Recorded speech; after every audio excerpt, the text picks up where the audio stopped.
Hello. Welcome to Sissy Time. I'm Nella DeVito. And I'm Mary Desmond. And we are sisters with a 15-year age gap that spans over 27 years. I'm a millennial Gen Z baby. And I'm a Gen Xer. I'm the youngest sibling of our 8-sibling family. And I'm the eldest sister. It's just us two girls in the entire clan of Desmonds. We have 6 brothers, by the way, so you can see how much Sissy Time means to us. This podcast is all about our relationship as sissies, how we see the world differently, but also the same, how our relationship started, how it has transformed over time, and how we hope to see it grow and flourish in the future. We wanted to start a podcast so that listeners could get a peek into what our Sissy Time looks like, and sounds like, and feels like. We talk about some of our favorite things as sissies, such as music, creativity, nature, wellness, fairies, and more. But we also dive deeper on some more profound, eye-opening topics. We really wanted a space where we could come together as sissies and work through some stuff and invite our listeners to dive deeper in their own lives. Here's to Sissy Time. So, get a cup of tea. Maybe some snacks and a blanket. Get cozy, y'all. Because it's Sissy Time! That's the intro. We want to take talent. How have we never done this before? Welcome, everybody. It's so good to have you here, and this is our inaugural Sissy Time episode. Sissy Time! Sissy Time! We're really going to get a peek into what it's like for us when we hang out together. 100%.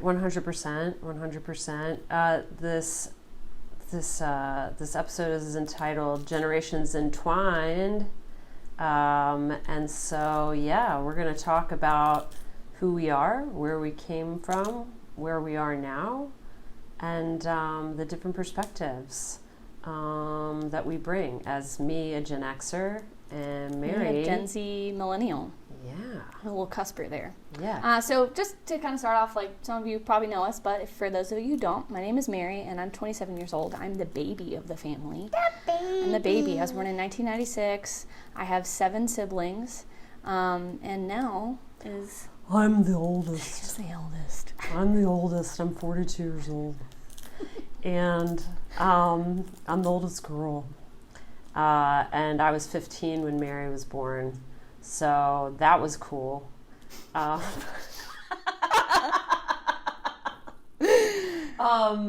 that was cool. And so now I'm 42, and Mary, you guys do the math. If she's 15 years younger than me, she's 27. She's 27.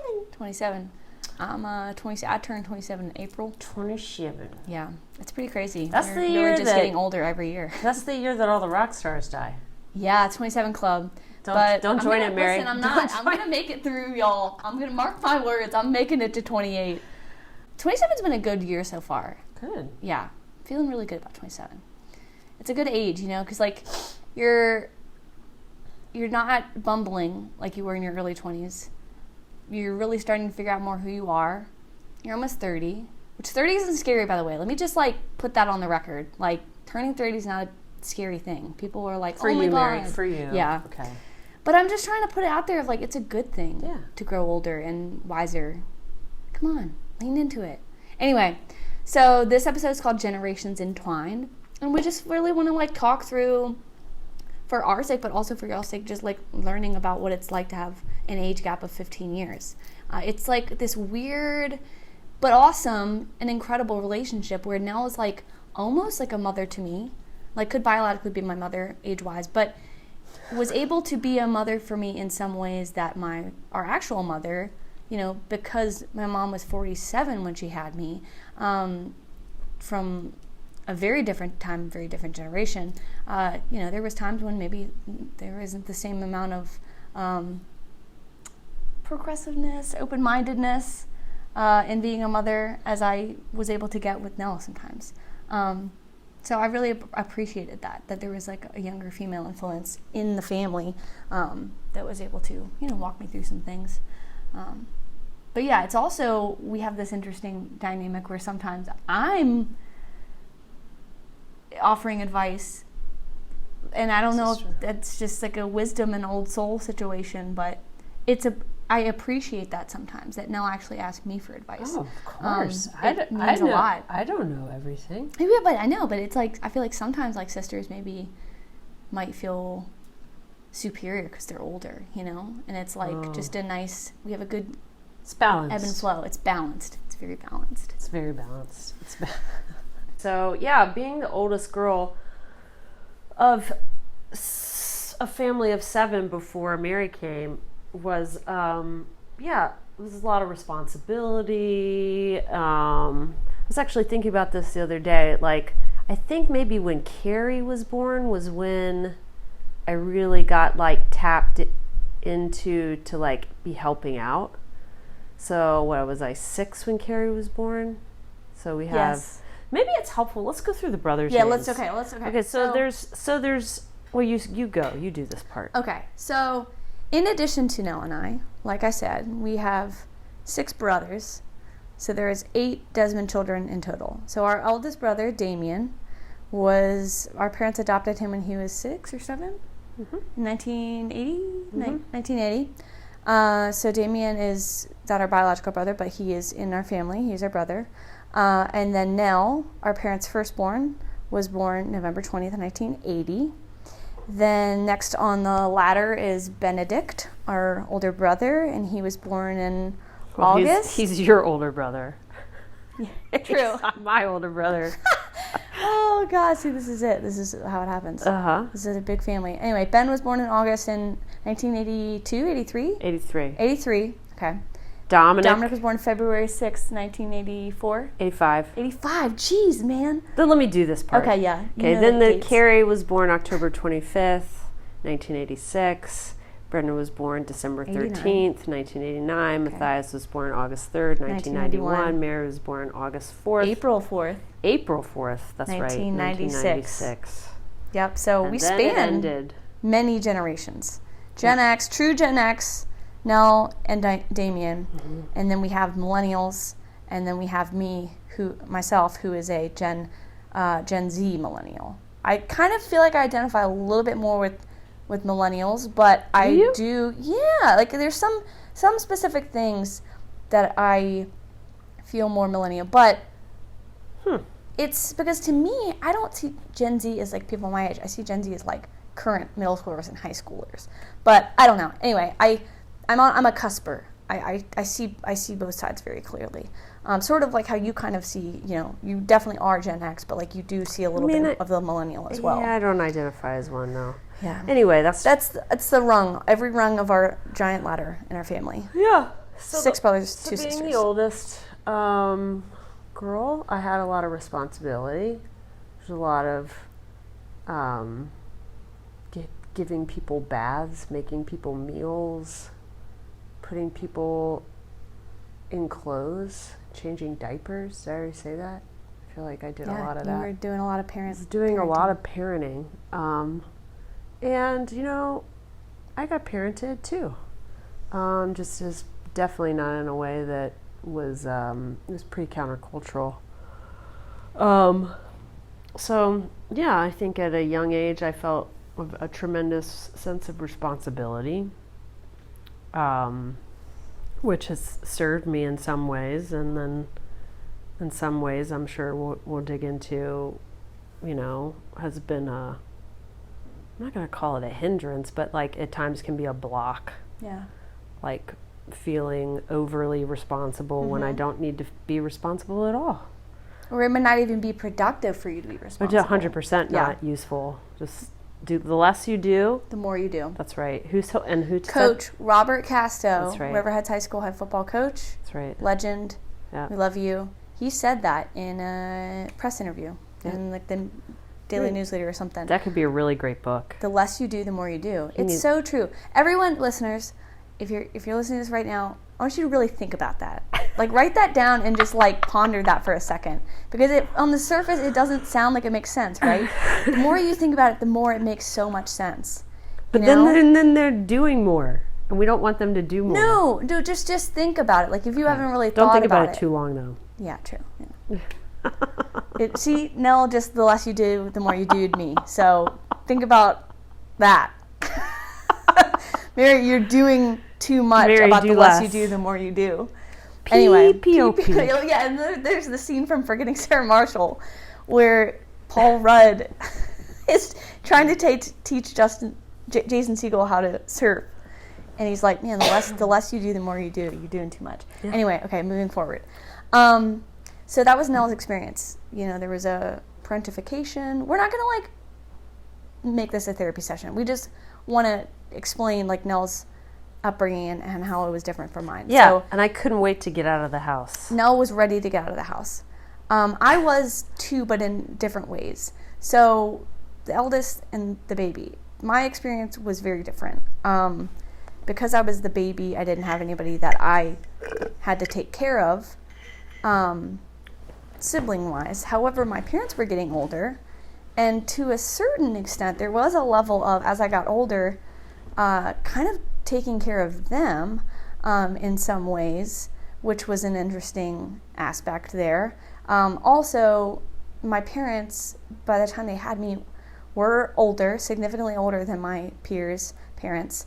And they'd had 7 kids. So, like, they very, like, I don't want to say run down, but, like, things were much more chill. They were much more chill than they were when Nell was younger. It's also just decades later, like, just such a different world to be growing up in. But they were very much chilled out by then. And we were just talking about that this morning, or was it yesterday, about our self-sufficiency. We were all raised to be highly self-sufficient, and I'm so grateful for that. Mm-hmm. And I think part of that was that they literally couldn't do it. So, like, it was a survival thing for them and for us. So it was, we're going to teach these kids to be self-sufficient, not only so that they can survive if shit hits the fan, because they were constantly like, you know, when shit hits the fan, when the civilization crumbles, our kids are going to make it. Like, that's a thing that was common in our household. Wait, I want to interject there. Okay. So we'll have our parents on at some point. We will.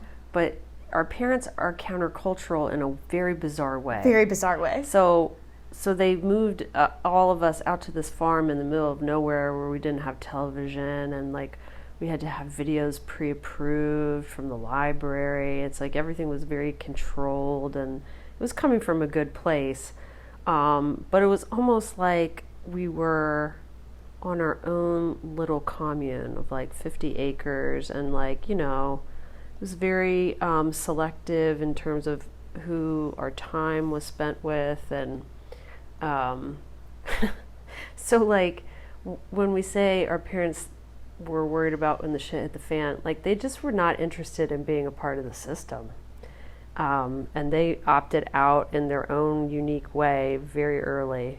And so we, as a result, were raised kind of in the system, but, like, with a perspective of, like, mm-hmm. like, there's a way of operating outside of it. Yeah. Which I'm sure we'll dig into at another point. Oh my God, there's so much to get into.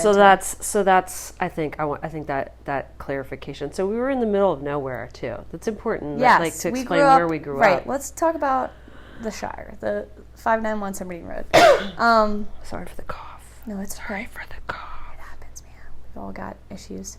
So we grew up on a farm in Middlebrook, Virginia, the foothills of the Shenandoah Valley, and in the mountains. Like, one of the mountains is, like, in our backyard, and it's a gorgeous little goat and sheep farm, and that also played into the self-sufficiency. So our parents were raising us to be self-sufficient, not only just, like, in our personalities, and, you know, if you're hungry, get some food from the fridge, like, take care of yourself, so that, you know, because they couldn't manage everybody all the time. So at a very young age, we were taking care of ourselves to the extent that we could. But also, the land was very important. Growing up on a farm, like, we knew the importance of the land. We knew to respect the land. We knew to get energy from the land. We knew to just get in touch with ourselves through going on walks, going on nature walks, listening. My dad was really big into, when we were little, like, listening to the sounds of silence. Like, just being outside in nature and just getting to clarify, quiet. He still is. Yeah, he's still here, yeah. But I just remember, like, we would wait for, like, the bus to come in the morning, and, you know, you could hear the bus coming, but right before that, we'd just get real quiet. Everybody just, and you could hear all the life. He also used to pay whoever heard the peepers in the spring first $1. That's awesome. Did you ever get the He dollar? never paid us, but he'd be Oh, like, he paid me. wow, I got the money, man. that's awesome, man. I know. Keep your They were ears too open. tired by the time. I know. you Yeah, they were get too the money. tired. Yeah, that shtick had that worn $1, off. that $1, that $1. Yeah, they'd really worn off. But yeah, we're so grateful. But yeah, growing up, being the baby, self-sufficient, we had that all going for us. But it was just different. Like, growing up with older parents, it's an interesting sensation when you are kind of taking care of them in a way. You're seeing them. What were you taking care of? I mean, there was multiple, not only physically, but like emotionally. Like, oh well, that wasn't just you. I think that's Yeah, just the we all role did, of daughters. The but boys I'm didn't do talking that. there was, Dad went through a couple surgeries while I was in high school. Of course. There was one time like Mom like pulled her back out up in Cape Cod, and like I was like there for her because Dad was like I think down here, and it was like just me and her, and like I was like taking care of her, and like I'm not saying that's a burden. Like I'm just saying like it is different. It's very, very different than some of my peers and some even just my siblings. But yeah, very, very grateful for the different experiences that we had, but they were very enriching. I always loved being the baby because I had all these awesome siblings around me, which is such... Pass me the water. Oh. Mary's got this, you can't see it, but Mary's got the special purple drink water. Yeah, it's got electrolytes in it. Y'all better drink your electrolytes, okay? Once I started drinking electrolytes... That's not an ad. Because yeah, this is literally this is our first episode. We have no sponsorships. No one's paying me to say this.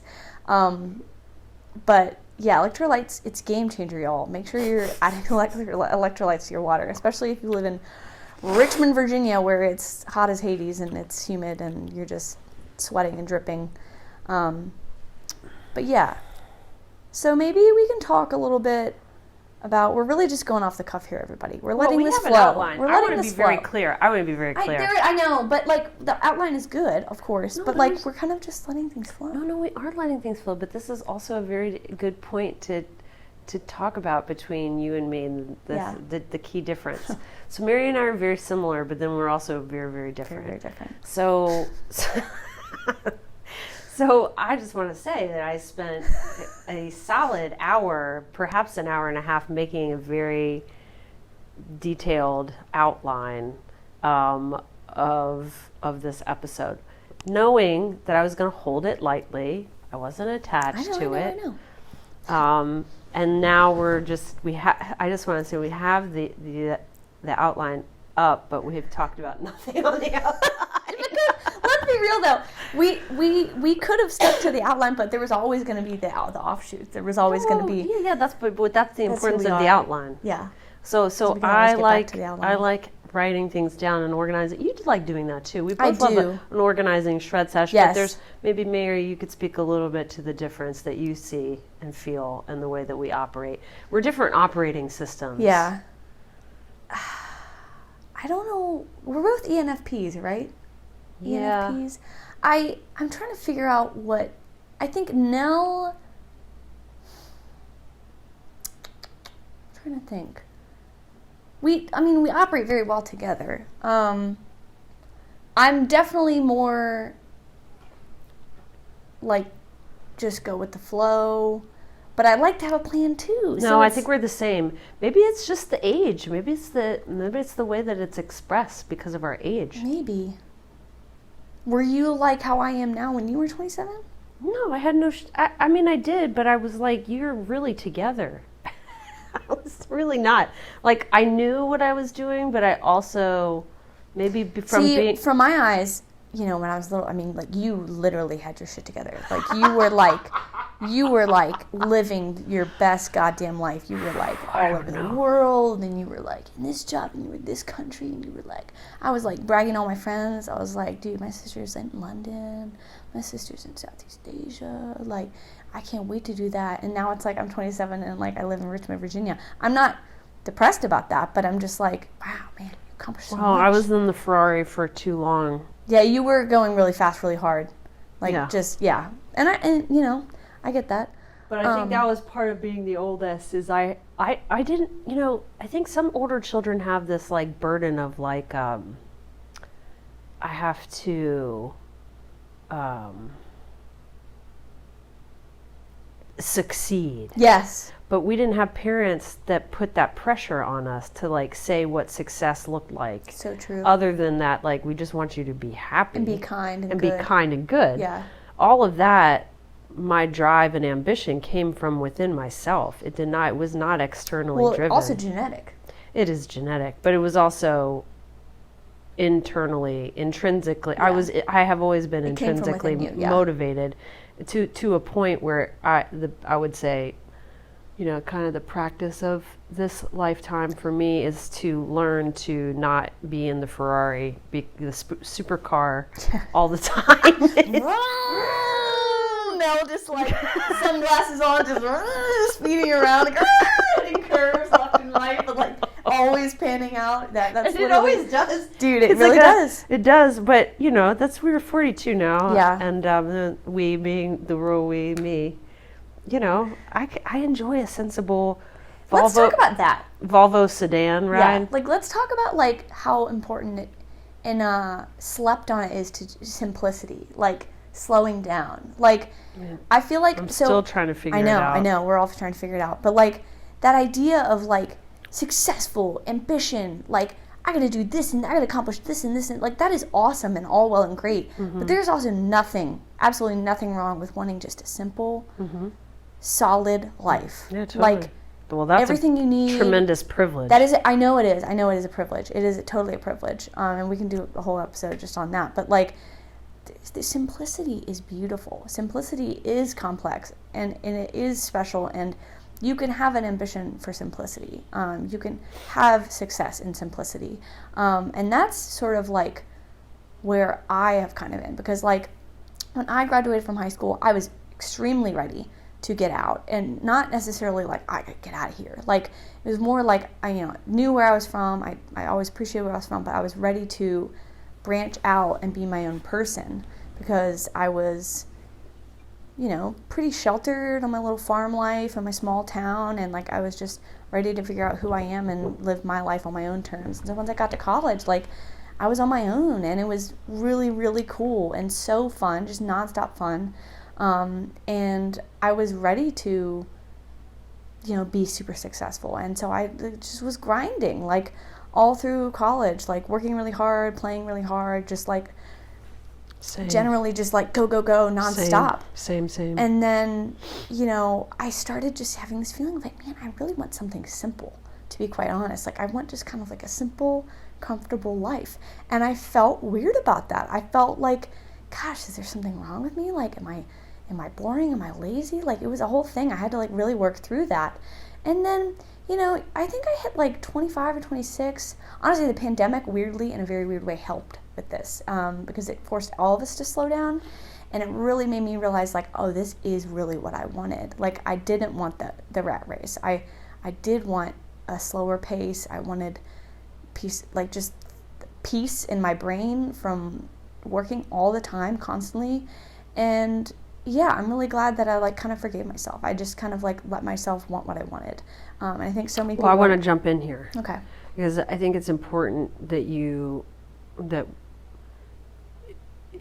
a very young age were working like 80-hour weeks on top of school. True, yeah. Okay, so that's like a whole other level of like speed and working in an industry that you were working in, the sports. And the people in the industry are constantly wanting to do more and constantly like it's competitive, and it's like if you don't, it was just, the idea was, the culture was, if you're not working more than anybody else around you, you're not doing enough. Yeah.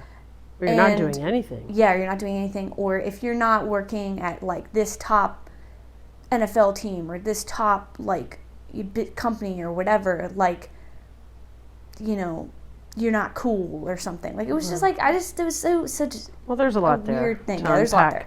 But yeah, I'm out of that. I got out of the sports realm, thank God. Well, I think the larger point of what I heard you talking about there, though, was that at a very young age, I certainly did not understand any of that at 25, but you got into this kind of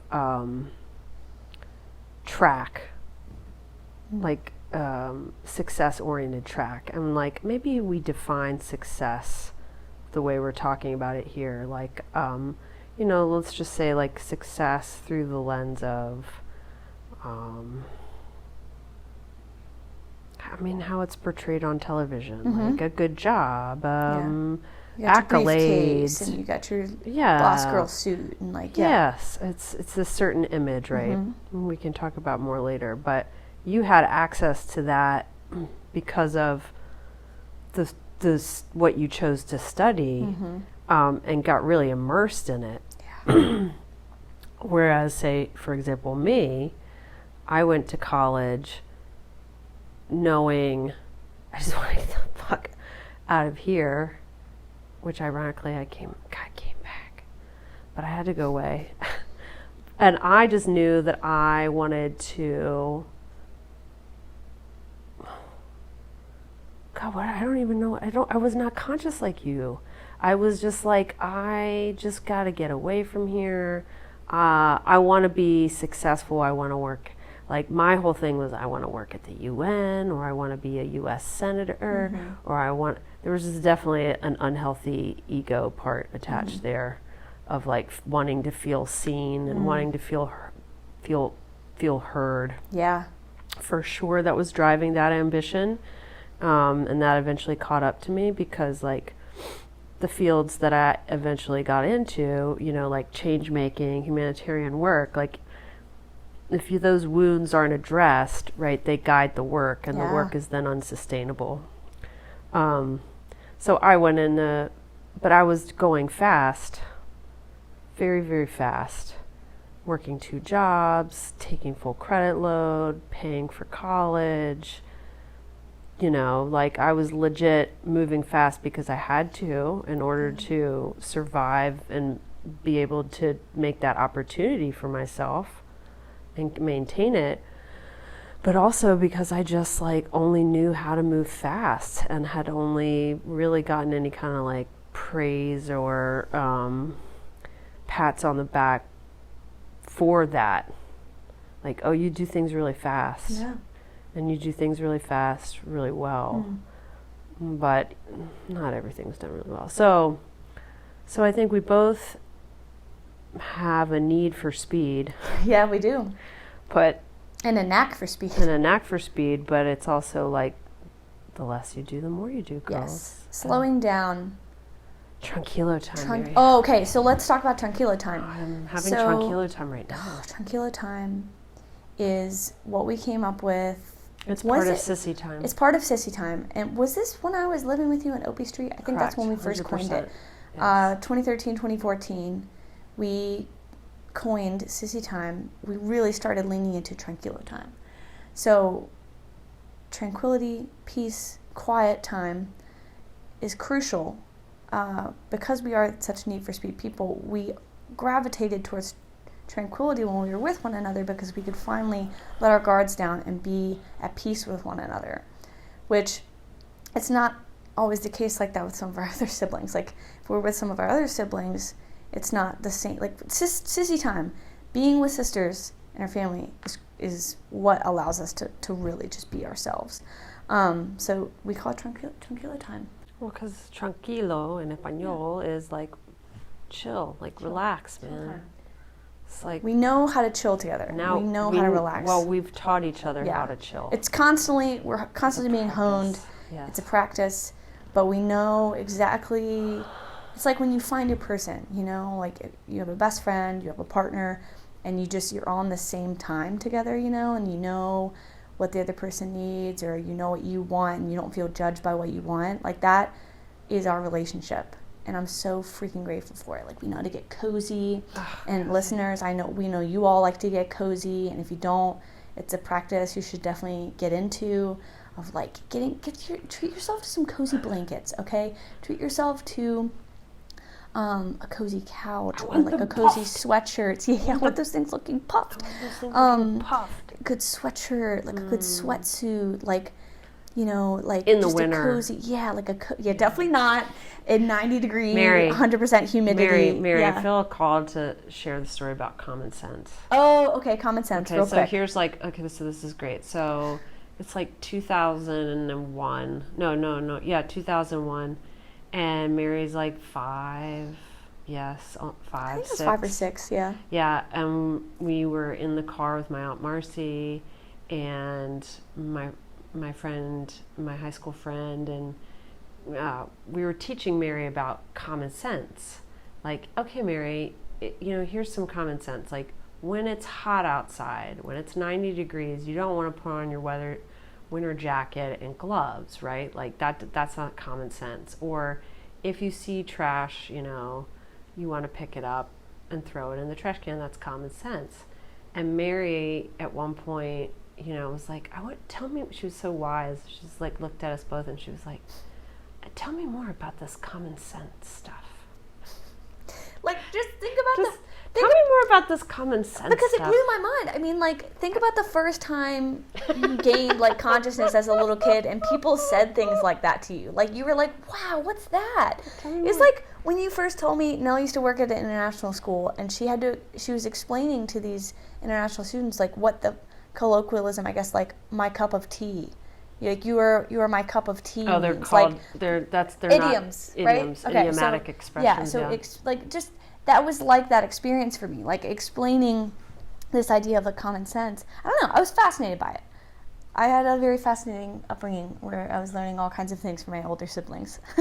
Like when Nell and Jen, Guy, Bonoma, convinced me that I was 9, and it was a summer up in Cape Cod, and I was giving Jen and Nell massages. Like, we could unpack that another time, but I was having a big time giving them massages, and they're like, Mary, you're like really good at this. Like, are you a professional masseuse? And then they shared a glance, and they were like, should we tell her? And I said, tell me what? Like, I started getting very concerned. And they said, well, Mary, when you were born, your pituitary gland was stunted. When you were 7. When you were 7. When you were 7, you were in an accident. You were in an accident, and your pituitary gland was stunted. And we had to cryogenically freeze you. And that froze your pituitary gland. So you look like you're 7. But you're actually 30. You're actually 35. And I'm a 35-year-old stuck in a 9-year-old's body. Yeah.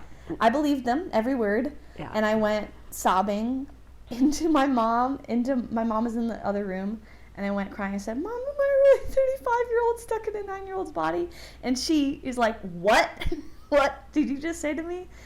And, she put the pieces together. The girls had played a nasty trick on me. It went on all summer. It was hilarious, needless to say, I think I started really leaning into it. No. You got really annoyed at one point and I did. threw an ice cream cone in Jen's face. But we'll leave that for when That's Jen comes. That's another time. Yeah, Jen can tell you that story. I feel like we should get into, like, generational observations, differences, maybe on some things like, I don't know, pick a topic. I think we maybe talk more just about how Sissy time feels. Just like Sissy time, like, has always just been like where we can come together and we can, like, it's a refuge. Eat some good food. It's a refuge and a retreat. It's a refuge. So Sissy time is not only Tranquilo time, it's not only just us being together, but it's us growing together as sisters, and it's us growing together as souls. So, sometimes we get together, and like some specific Sissy times I can remember that were really good was, I was in middle school and Nell had just moved back down to Virginia. And, for so long, like, I had only ever seen her at, like, 6 months at a time. And so it was awesome that she was, like, in Stanton again. And so we would have, like, designated Sissy times. So Nell would, like, take me out. We'd go to Mill Street, which is this, like, nice place in downtown Stanton. We'd go there, and we'd, like, have a nice, delicious meal.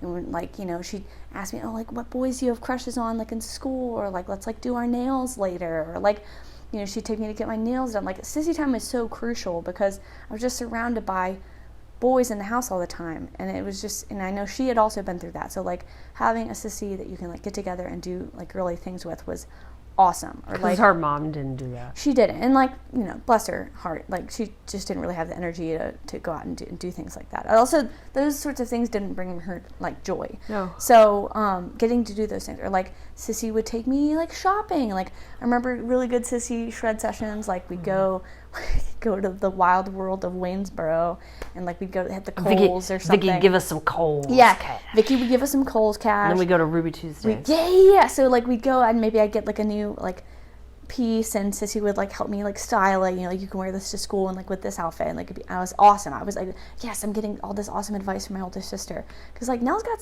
excellent style, so she really like helped me hone it. Like I remember you got me like my first pair of like aviators, and like really? I remember wearing them. Yeah, you were like, you gotta get a pair of aviators, Mary. And like I remember wearing them to school, and I felt like such a badass. Yes, and like everyone was like, those are so cool. Mary. Yeah, you helped me. And then but then we like would go to like Ruby Tuesday or wherever, and we just like eat some really good food. We'd have a sesh. It was awesome. There's 3 important elements of sissy time. Yeah. There's nourishment, be it through food, music, creativity, touch, hugging, right? There's nourishment. Yeah, just like creativity time, whether it's like sharing ideas on books or Mary fucking trying to get me to craft, and I'm just not focused enough to do it, and Mary can make a fucking like chain for her glasses and it's so pretty, and I'm like, I still can't get the bead on the string. So like creative endeavor, or like movement. We do a lot of movement. Yes, that is creativity too, though. That is creativity too. There's so much creativity, but then there's also like, I think I said this, like to go back to nourishment, like we enjoy eating. Yes, we love eating. We really, really love eating. And really enjoying food. Nell got me into like sessions, like having a session, like well, I can't claim all that. That's Jen. Yeah, that's true. Jen, we love you, Jen. You are credited to this as well. But like going hard on some wings, like eating wings and just loving it. Crushing wings. Just like one thing is sometimes we would go to Kroger and we'd just be in the mood for some cake, you know, randomly. We'd get the triple chocolate tiger cake. And that became like a thing. That I'd come 3 over. times really fast. Yeah. I'd come Try over. it, Mary. Triple chocolate tiger cake, triple chocolate tiger cake, triple chocolate tiger cake. I did it. Pretty good. That was good. Let me try it. Okay. Triple chocolate. We should make shirts that say triple chocolate tiger cake. And like, I'm gonna do it again. Okay. Triple chocolate tiger cake. Triple chocolate tiger cake. Triple chocolate tiger cake. Your face. I'm really focusing. Really focusing. But like, I don't know. We all have gifts. That's not one of mine. Just excellent sissy time. Food is crucial. We do really enjoy food together. So nourishment, creativity, rest is an important part of sissy time, and I'm sharing this because I want others to know the key elements of sissy time, so that even if you don't have a sissy, you can sissy time with yourself. Yes. Get it? Are you picking up what I'm putting down, Mary? I'm picking up what you're putting down.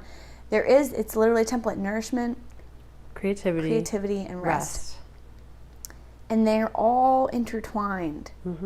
They're all intertwined, and one is not better than the other. No. But I like this idea of like the sister within you, like you're welcome. Nourishing the sissy within you.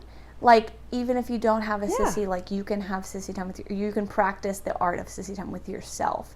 I really enjoy that. Feeling a masterclass coming on. Yeah, that's really good. That's really good. We're gonna file that away for later because that could be a whole other episode. Copyright. IP. Oh man. Oh, it's so sissy. So that's sissy time. Yeah, and it's the best. And we're happy that you all, first of all, have made it through this, and that you are listening. Oh God, you've made it through. God bless you all. Tuning in. Yeah, God bless you all if you were able to follow it all. It's crazy. This is crazy. This is how we talk though to one another, and that's the best part too about sisterhood is like you can kind of almost speak in your own language, and you can go off on these tangents, but you always can come back and you know what one another. It'll be interesting if other people can follow it. Yeah, we'll see. I think some of the OGs will be able to follow it and understand it. Sissy time is what's up. It is. Sissy time all the time. because you can be with the sister within. Yeah, I love right? that. Wow. So this is like, and even like, I want to speak to like the deeper piece here of like, we need sisters right now. This is a time in humanity where the sisters need to, all walks of life, circle up, ladies. Walk together. We're gonna walk together. To walk together. So yeah, nurture your inner sissy so that when you get with your friends, sisters, there's also different types of sisters, right? You have your sister friends. So true. Right? You have sisters at work, you have, there's all kinds of ways to be a sister. And so, that's really what my hope in sharing me and Mary's stories and experiences is like sisterhood can show up in a variety of ways, and we need the sisters to, one, rise up and then rally and then move out. Amen.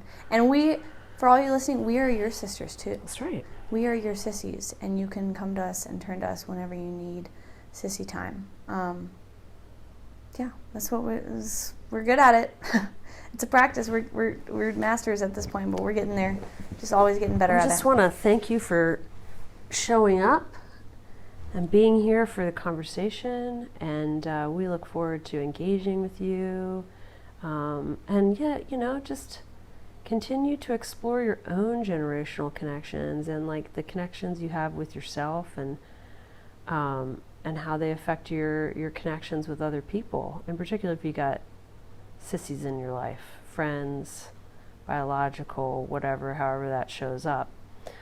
So yeah, this has been, let's see, like nourishment, creativity, rest. Feel excellent. I feel excellent. I feel like that's my takeaway from this sissy time. This has been a long time coming. We've been talking about this for a long time. I'm so glad we're finally doing it. I'm so glad we're going to continue to do it.